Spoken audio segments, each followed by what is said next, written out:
Hello, this is Virtualis the Chess Noob, learning and having fun with chess. Bishops, as we know, move diagonally in the game of chess.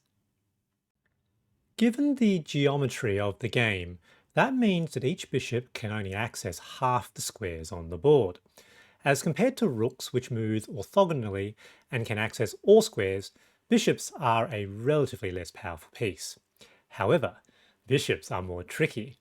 As humans, we are better at seeing up and down and side to side than the diagonals.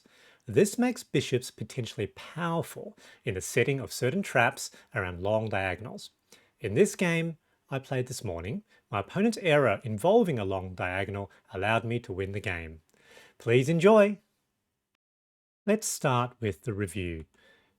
So chess.com's algorithm, I think I played okay in this game, 87% accuracy, a little bit more accurate than my opponent, though we each had a number of good moves and we all made some errors as well, though my opponent did make one blunder, which we'll see in the context of the game. Fairly balanced throughout, but then towards sort of the mid game, towards the end of the mid game, I started to come out ahead. Let's move on now to the analysis. All right, so my opponent played with the black pieces and I white. I led with e4 and my opponent played the Scandinavian defense with d5. So against the Scandinavian, I usually capture. Opponent captures back with queen and I played knight c3, attacking the queen. And here the opponent will have a number of options. So moving queen potentially to a5 is common. Now, at my level, the most common move I usually see, in fact, is this. So queen to e6 with check. And this is actually good for white. And I think the best move here is actually to block with bishop and then to continue with development. However, how I usually play in these settings is that I will actually block with queen, so queen e2. And now I know that this brings it back to equality, but it means that it's actually not really bad for me. And I actually don't mind actually just whacking the queens, nuking the queens, and playing a queenless game. With the Scandinavian, actually just to simplify things. It's best if the opponent decides to capture the queen. In this case, they sort of did probably a more principled thing, which was to not directly capture the queen, which of course helps my development. So I decide to just whack the queen, and I know that yes, I'm very slightly behind here, but we're basically still equal. And generally, I'm as the game progresses, it's, as far as I'm concerned, is actually pretty good still for white. So I develop bishop b5, pinning that knight to the king. Opponent brings back bishop d7. So here they effectively wasted a tempo with their bishop. I play knight d5 as an aggressive push, with hoping that potentially they might not see this attack. And the opponent thought for a little while. If you see, yep, so a couple of minutes, and they made the best move, which was long castles. And at this point, that's sort of a potential sort of aggressive push. I knew that I was in a little bit of trouble here. That the opponent potentially could end up winning one of these pieces. So my goal here now was to actually retreat some of my minor pieces. So I play knight c3. Here the opponent makes probably the best move, or one of the good moves, so with an attack on my c2 pawn, which of course comes with a fork of the king and rook. However, this gives me now an opportunity to play bishop d3. They reckon that trade was better, but I don't know. That just opens up the file for the rook. Here, the bishop now guards that weak pawn. Opponent plays e5. I now develop knight to e2, develop the other knight, so asking the question of what they want to do with that knight. The opponent develops bishop b4. Now, as far as I'm concerned, if they wanted to make that trade, that's okay by me. So I play a3. What are you going to do with that bishop?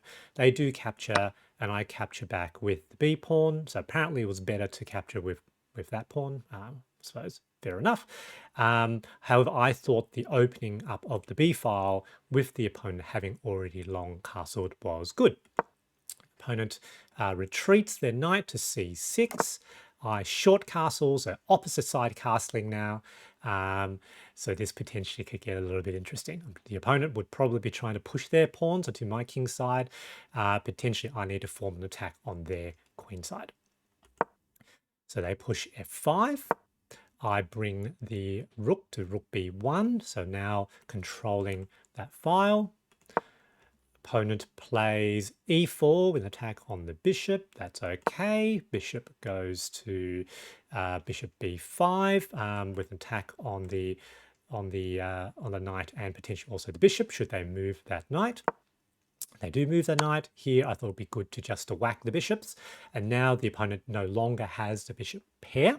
I always, well, no longer have the bishops because I already lost the other bishop. Now, I usually find getting rid of bishops on the board for the opponent potentially can be good. It sort of removes a long-range piece from the opponent. So I think bishops towards the end game, along with the rooks, are potentially quite strong. They capture back with rook, which makes sense. We're still very equal at this point. So as we enter the mid game, I sort of develop my knight to d4. So move my knight to d4. The opponent develops their knight to f6, but in doing so hangs that pawn, which I capture. And this allows me to now rotate my knight to e3, which also helps block the advance of their pawn now on e4. So I'm quite happy at the moment. Opponent continues to try to push their pawns, so they play h5, which was good. And here what I saw was that I needed to create some counterplay. So I played c4, and the logic here was I wanted to open up this diagonal because there are potentially 3 pieces all lined up there. And I thought that placing the bishop on this square would possibly allow me to win some material if the opponent makes a mistake. So they now play h4, so I need to sort of block that advancing pawn. So I play h3, and now they play g5, and I play b2. So potentially there is a hanging pawn there. However, I now am attacking ostensibly these 2 knights. And of course, this rook is also on the diagonal as well. Opponent plays rook e7, ostensibly guarding that knight. Now I play knight d5. Attacking both the rook and the knight. I expected that they would capture. I capture back. And here they make the mistake. So I think they saw the potential for capturing that pawn and also forking my 2 rooks. However, they lost sight of the fact that that knight basically blocked that diagonal from me attacking the rook. And that's the thing with long diagonals. They can be very hard to see. And with that transformation, I think they just lost sight of that fact. So I have no problems with them with that threat because the first thing I do is to whack that rook. Sure, that's fine, because if they capture either one of those rooks, I'll just capture back, and I've already captured their rook.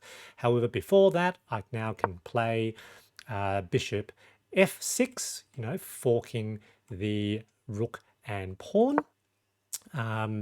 They attempt to make an attack on the bishop, but I just capture the next pawn along. Now also basically forcing the opponent to move that knight. They capture back, and here we're sort of entering a end game where I'm a full piece and a pawn up. There we go, 2 pawns up. And at this point, the opponent opts to resign. So I think with this endgame, it'd be fairly easy for me to win. The opponent thought that they would just cut their losses and resign the game. Stockfish sort of agrees. So, I'm sort of up sort of 8.5. Good game. GG. The insight from this game is that you have to keep an eye on the diagonal moving pieces, the queen and the bishop pair. This is especially the case as pieces move and the position transforms. What was guarded and blocked a few moves ago might have changed, and our visual systems might not automatically identify the open diagonal. I hope you enjoyed this video, and thanks for watching.